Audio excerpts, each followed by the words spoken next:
আত্মাদের জগৎ।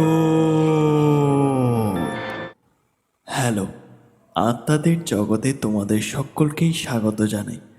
আমি সূচক আছি তোমাদের সঙ্গে।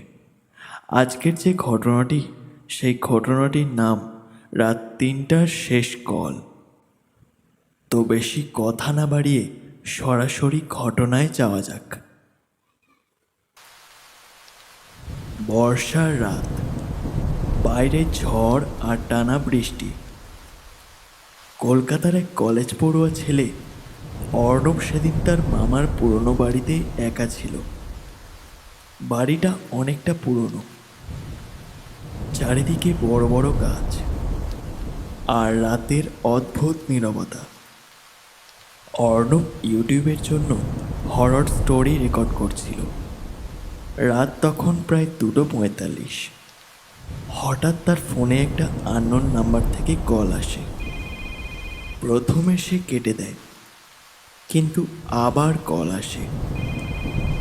কলটা রিসিভ করার পর ওপার থেকে ধীরে ধীরে একটা মেয়েলি কণ্ঠ বলে ওঠে, তুমি ওপারে যেও না। অর্ণব অবাক হয়ে বলে, কে বলছেন? কোনো উত্তর নেই, শুধু হালকা কান্নার শব্দ। সে ভাবে কেউ হয়তো প্র্যাঙ্ক করছে, কিন্তু কয়েক সেকেন্ড পরেই বাড়ির ওপরের তলা থেকে ধূপ ধূপ করে একটা হাঁটার আওয়াজ আসতে থাকে। বাড়ির ওপরে কারোরই থাকার কথা ছিল না। অর্ণব টর্চ নিয়ে সিঁড়ির কাছে যায়।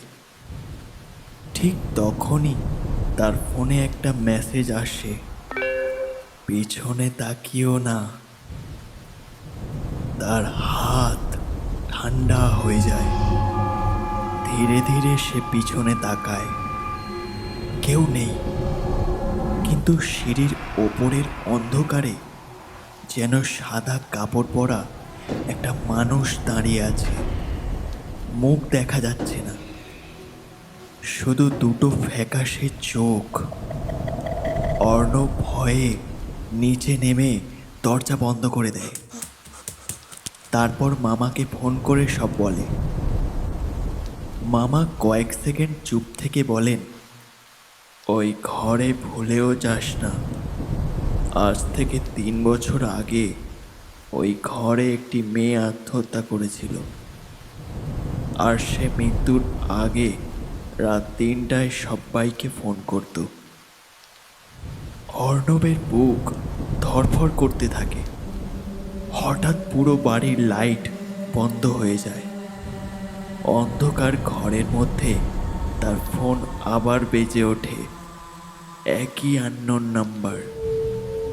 কাঁপা হাতে কল রিসিভ করতেই ওপাশ থেকে সেই গলা,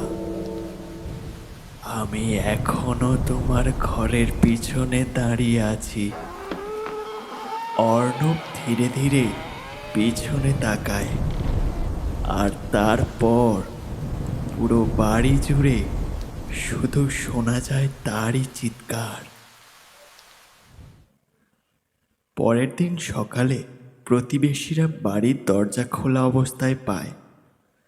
ঘরে শুধু অর্ণবের ফোনটাই পড়েছিল, আর ফোনের স্ক্রিনে শেষ কল ডিউরেশন দেখাচ্ছিল, যাতে ছিল 3টে AM। আর অর্ণবকে কোনোদিন খুঁজে পাওয়া যায়নি। তো এই ছিল আজকের ঘটনা। ভালো লাগলে অবশ্যই একটি লাইক করো, আর চ্যানেলে নতুন হলে অবশ্যই চ্যানেলটিকে সাবস্ক্রাইব করো। আর তোমরাও চাইলে তোমাদের কোনো ঘটনা আমায় পাঠাতে পারো। এই ভিডিওর ডেসক্রিপশানে আমি আমার জিমেল দিয়ে দিচ্ছি, সেই জিমেলে লিখে পাঠিয়ে দিতে পারো তোমাদের জানা কোনো ঘটনা। তাহলে আজকের মতো এই পর্যন্ত। দেখা হবে নতুন কোনো এপিসোডে।